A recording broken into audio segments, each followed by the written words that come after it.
fucked it, friend. It's on its head. It struck the street.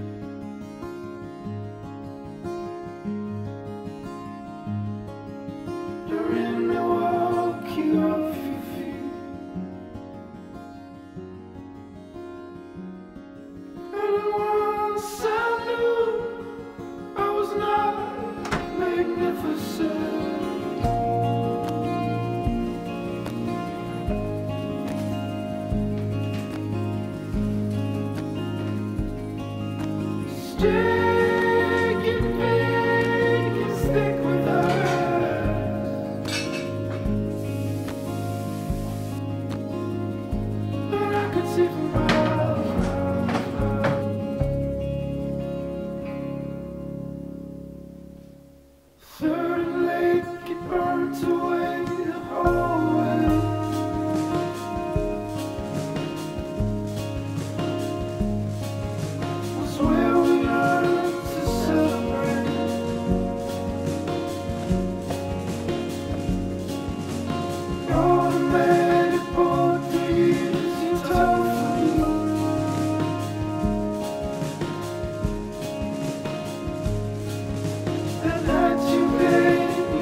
Jesse, if you're watching this video, I'm probably dead. Son, I have left you this video with the sole purpose to explain a few things. You've received an email notifying you of the recent funds transferred to your name. You see, I have a secret that I must now beseech to you. There was a reason why I was often not there for you. Have you ever heard of Bitcoins? They were my life's work. Back in 2009, I created this online currency that is untraceable. With my passing, I must bequeath to you your inheritance, Bitcoins, $1.7 million worth to be precise. It is my proudest moment as a father to imagine that you will follow in my keystrokes. While no amount of money will ever make up the times we missed, I can only hope you will see it as a start. I love you, Jesse. Goodbye.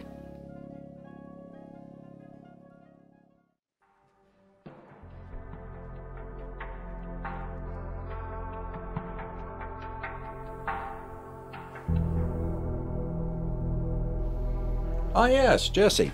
Please come in. Mr. Nichols, pleasure to meet you. You knew my father well? Yes, I did know your father quite well. I was his attorney for 13 years before he passed.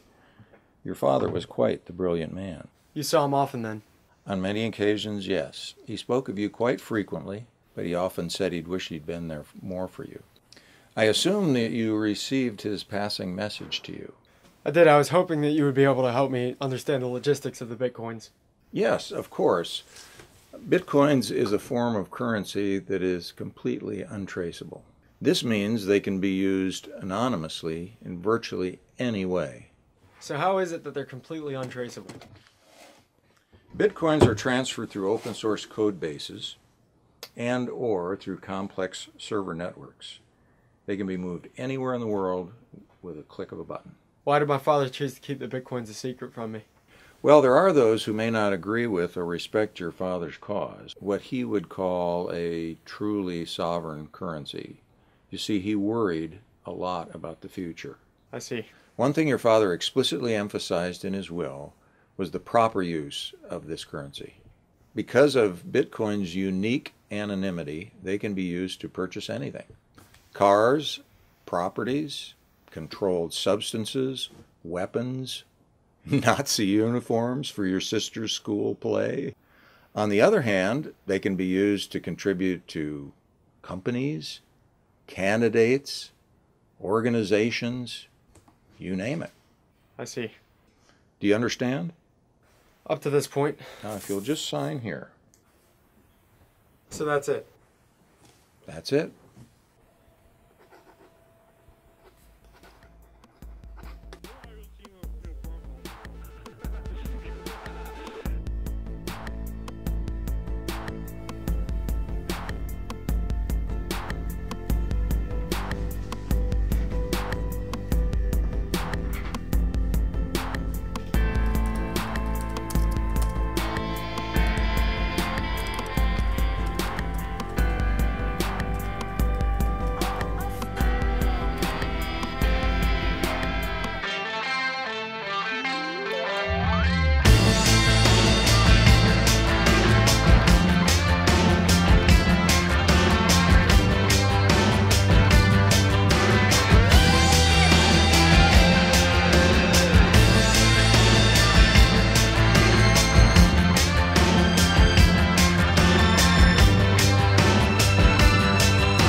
Hello? Hey Lane, it's Jesse. How you doing, man? I'm doing well, cousin. It's good to hear your voice. How's everything? Hey, would you be willing to meet me at my new address tomorrow? I really need to talk to you. Sure thing. I can make it over there around 2 o'clock tomorrow. Alright, I appreciate it. See you then.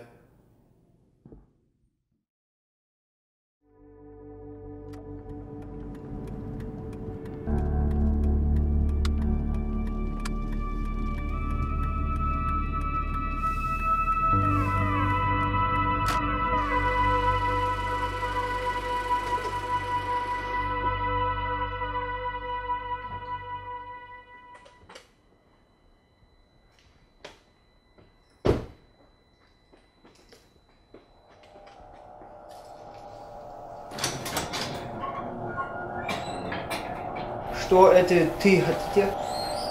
All of it.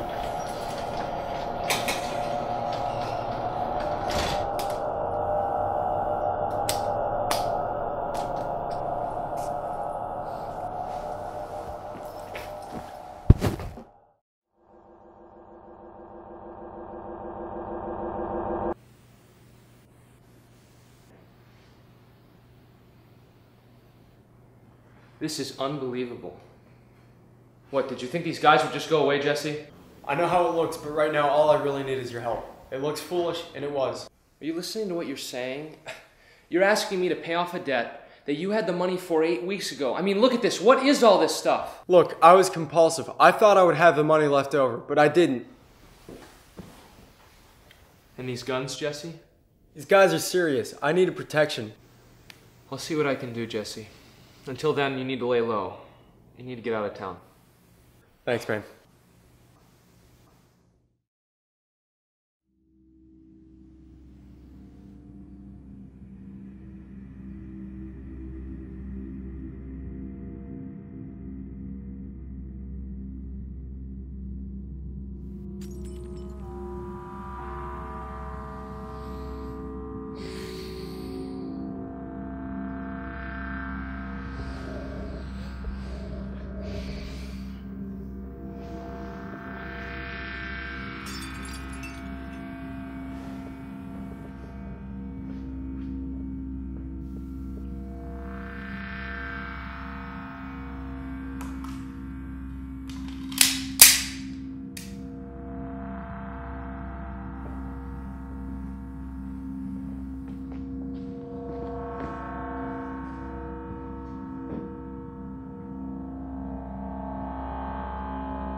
Jon Tressel, son of famous disgraced recluse Duncan Tressel, was found dead in his suburban home today.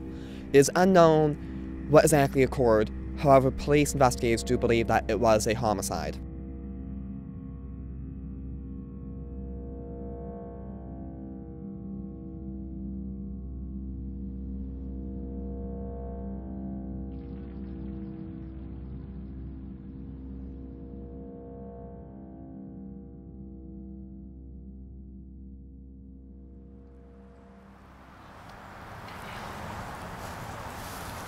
Mr. Tressel, I'm Stephen Nichols, your uncle's attorney and executor of the Tressel estate. Yes, of course. I've heard many things. All good, I hope. Could we have a word? Certainly. Right this way. That's fascinating. I had no idea that you and my uncle knew each other so well. When I graduated Penn Law School in '71, I worked as your uncle's financial advisor for a number of years. So we were excellent friends. Mr. Tressel, I need to speak to you about a couple of important matters regarding your uncle's death. Go on. In his will, he bequeathed to you, as well as his son, bitcoins with a net asset value of $1.7 million.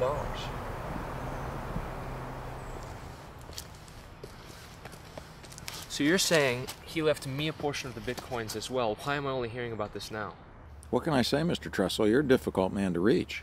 1.7 million. You said the same amount as my cousin? Yes, it does seem a bit peculiar. How am I to use these bitcoins? Did my uncle make any requests in his will?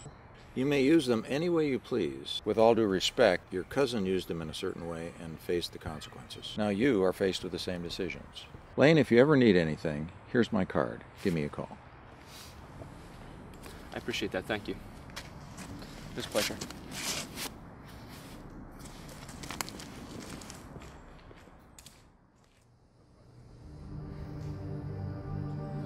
Earlier this week, online encyclopedia WikiReads record the largest donation in company history, totaling $1.7 million. They haven't said who the donor was yet, but they received it via Bitcoins. This will help expand access in the United States, as well as reach people in third world countries.